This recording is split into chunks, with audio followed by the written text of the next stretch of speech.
and a Fox News senior strategic analyst. General, it's great to see you this morning. Thank you so much for being here. Yeah, great being here, Maria. I want to zero in on this meeting that Xi Jinping had with Arab leaders.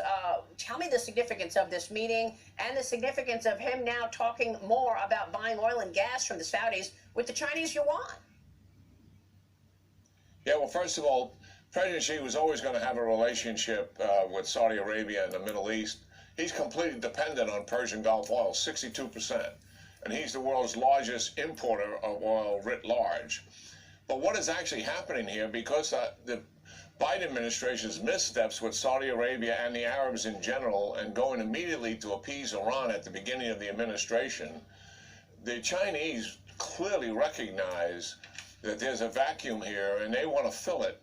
And the Arabs also recognize that they're not sure the United States is going to be there for them as they have been in the past. This is a relationship that goes all the way back to Franklin Delano Roosevelt at the end of World War II.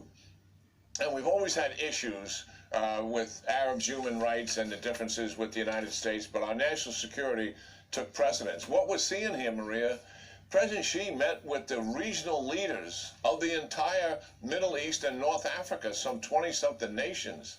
This is a slight paradigm shift that's beginning to take place here, and it has strategic significance that a lot of the media is missing. It wasn't just a meeting with Mohammed bin Salman from Saudi Arabia. He hosted this regional summit, something similar that President Trump did in 2017 when he met with the regional leaders being hosted by Mohammed bin Salman. So we've come a long way since July of 2017 because this relationship between the United States and the Arab world is tarnished. I have one recommendation here for the administration.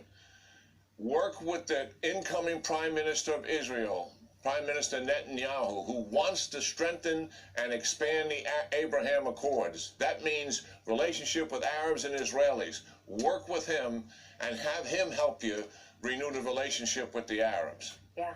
Yeah, we were all wondering if, in fact, the Saudis would join the Abraham Accords. One thing that really struck me, General, was the fact that I see that the Saudis have agreed to contracts with Huawei. They're going to put to work Huawei telecom equipment in various places throughout Saudi Arabia. Does that mean that the Chinese Communist Party is now spying on the Saudis? Oh, there's no doubt about it. Probably already have been. As much as they're penetrating the United States civil society in a way that no other country ever has. China is the most prolific at this worldwide, and Saudis made, I think, a strategic mistake there. They did it to accommodate the Chinese in terms of the relationship, obviously. Wow. All right. We want to talk about what he is calling a milestone meeting with Saudi Prince Mohammed bin Salman after telling Arab leaders on Friday that he wants to buy oil and gas with the Chinese yuan instead of the U.S. dollar, furthering his goal to internationalize the Chinese currency and replace the dollar as the reserve currency of the world. This after President Biden engineered a prisoner swap with Russia this week, releasing WNBA superstar Brittany Griner in exchange for Victor Bout, sending the man known as the Merchant of Death back to Vladimir Putin in the middle of the war on Ukraine. The swap has been widely criticized because it did not include Marine veteran Paul Whelan, who Russia has kept locked up for the last 4 years. On time that such a shortage is being reported, but it's making headlines because it's happening in so many countries across Europe. Now, there are reports that in France, health officials are asking doctors to stop prescribing amoxicillin. Doctors in the EU are preparing guidelines recommending shorter courses of antibiotics, which may not be enough to cure people of their infections. And that sounds very grim. One wonders what the WHO, for example, would say about such medical advice which is being dispensed. When, according to you, is the situation likely to ease?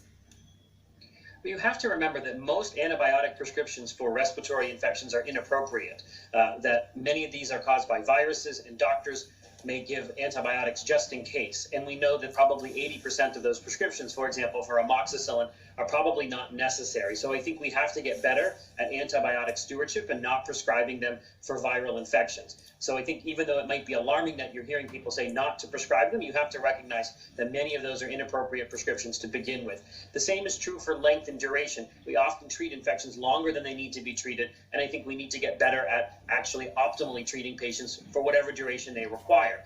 This shortage is likely to continue, as you stated, into early 2023 as we move through respiratory virus season, because this is causing a spike in demand for those antibiotic prescriptions, whether they're appropriate or inappropriate. But until we get into 2023 and see these respiratory viruses, at least in the northern hemisphere, start to decrease, we'll probably see these same spot shortages in different geographic areas. All right, it's interesting.